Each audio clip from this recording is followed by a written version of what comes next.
దానిలో నుంచి బయటికి రావాలి అనే ఆరాటం నీకుంది. కొంతమంది త్రాగుడుకు బానిసలు, కొంతమంది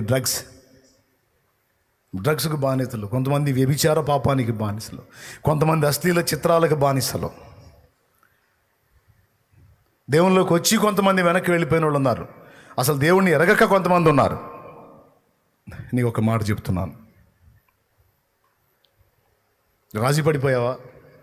ఇక నేను మానుకోలేను, నేను జయించలేను, నా వల్ల కాదు, అది తీసుకోకుండా నేను ఉండలేను, అది చూడకుండా నేను ఉండలేను, అది చేయకుండా నేను ఉండలేను, అది తాగకుండా నేను ఉండలేను, అట్లా ఇంకా ఏమేం బలహీనతలు ఉన్నాయో వాటన్నిటితో నువ్వు రాజీ పడిపోయావా?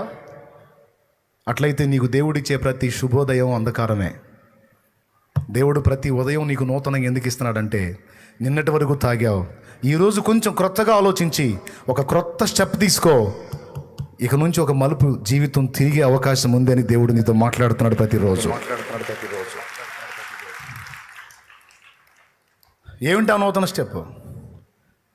వదిలే పాత స్నేహాన్ని, వదిలే జస్ట్ చిన్న నిర్ణయం, పాత ఫ్రెండ్స్ని వదిలే, రా దేవుని సన్నిధికి రా, దేవుని పరిశుద్ధుల సహవాసం, క్రొత్త స్నేహం ఏర్పరచుకో, ఆత్మీయులు చూడు, వాళ్ళతో సహవాసాన్ని ఏర్పరచుకో, సాధ్యమైనంత వరకు దేవుని సన్నిధిలో ఎక్కువ గడుపుతూ ఉండు.